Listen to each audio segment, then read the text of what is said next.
how much do you see people who have a decent product are still in the mindset of not seeing the amazingness that it brings? And do you have any exercises you recommend for people who need to get to that level of emotion, energy, so that they get ecstatic about what they're selling? Mm. Well, this is where it becomes interesting. And whether it be sales or business, I also believe can be a deeply spiritual journey, just like relationship can.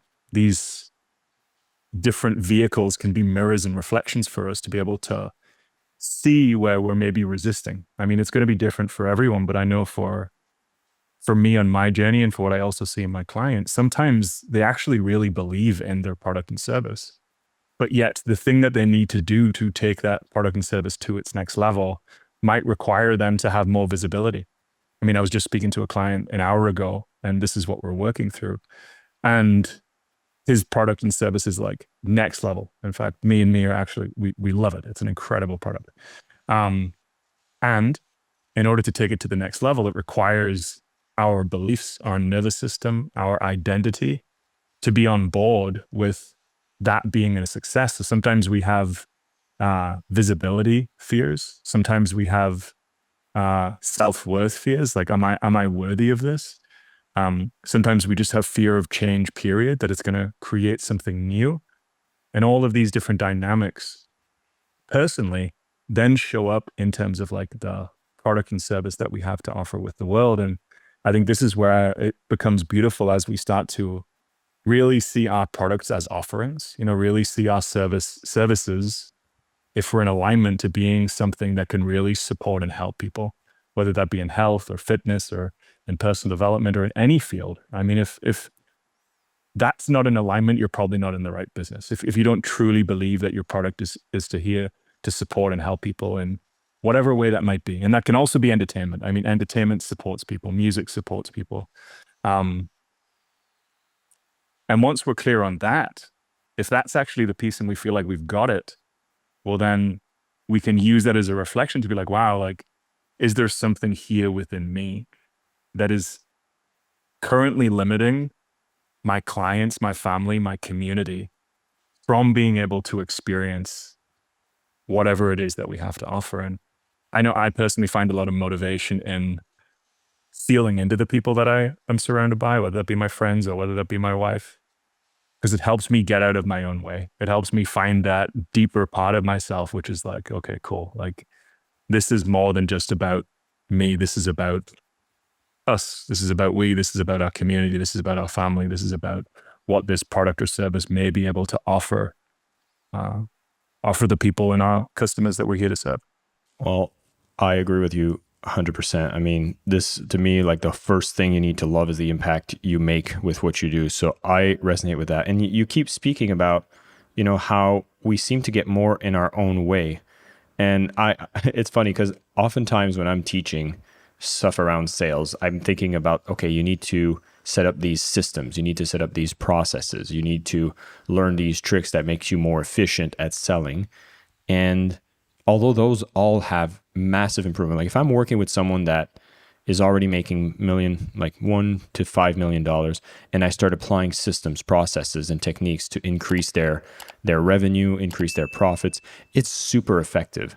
I've noticed, especially at the lower income levels, I can share all the best techniques, but there's resistance, there's self-sabotage. And I feel like it's not always very tangible, but it's like the shift in that is like the difference between 0 and 1. It doesn't matter if I give so many strategies or techniques to someone that's at like the 0. You multiply by 0, it's still 0. So I'd be curious, what are the biggest milestones you've seen need to move on a mindset perspective, or from seeing someone that's sabotaging themselves mentally? Because the mental game is so big that someone can start paying attention and realizing, hey, I can make some shifts there to actually start selling. I think the first piece is recognizing that it's not a mental game. It's not a mind game. It's a heart-mind game. And that's an important distinction because I'm never moved by my mind. I don't know about you or anyone listening. I'm never really moved by my mind, at least not for long. I'm moved by my heart. And I think our friends, family, customers are also moved by that. So I think the perspective is actually a shift to heart-mind perspective, which also then supports us to get out of our own way. Cool. It's like, I mean, if we were to go to the gym or something together, I bet we'd have a better workout if it's me and you there versus just one of us alone. Why is that? Because we're communal beings. It's not survival of the fittest. It's survival of the most cooperative. That's the reason that we are the apex species on this planet, is because that we cooperated better than any other species. So there's that piece. And I think in order for us to move into this next phase of where we're growing as a culture and where we're growing as a civilization, I think there is greater levels of attunement to recognize that the difference between care and manipulation. I think people's nervous systems are attuned to that now very astutely. And I think there's a repulsion to the old way. And I think there's a desire for something new, which I think is why your podcast is doing so well, is because there is a desire for selling with care, selling with love, versus selling with fear, or selling with really what we're looking at there in terms of like also compassion for that, is most of our species has been living from the hormones of stress. So norepinephrine and cortisol. And that's really just selling with stress. So most people who are out there in the world are living in a state of stress. They're living from survival. Therefore, it's very predictable that they're going to end up following that suit when it comes to supporting and serving others. There's still a part of them that's living in that survival place. Therefore, it can be very difficult for someone in that space to get out of their own self-centered needs and to really care and think about the other person that they're in front of. However, when either we grow up or we start developing more or we find greater levels of safety internally or in our environment, that can then open us up to selling with oxytocin, selling with serotonin, selling with love. Because from that space, those are just the hormones of connection, personal happiness, and serotonin, oxytocin is also about the we space. That's why when we're with your partner or a friend and you're hugging or spooning or watching a movie or having some laughs or whatever it is that you do, we naturally feel an upliftment. Why? Because the neurochemistry of love is online.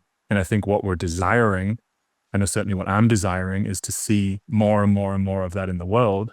But in order for me to see more and more of that in the world, I have to first walk and talk like that too. I have to vote with my dollars in terms of companies I believe in. I have to sell things only that I believe in and walk that path of alignment to greater and greater degrees. Thank you so much for listening to the Selling with Love podcast. We have some previous episodes you can tune into right here. And if you prefer the short form content where you get to the point in under 10 minutes, we do have a ton of clips from our best episodes that are being shared on this channel as well. So pick which one supports you the most. And of course, thank you for liking, subscribing, and of course, selling with love.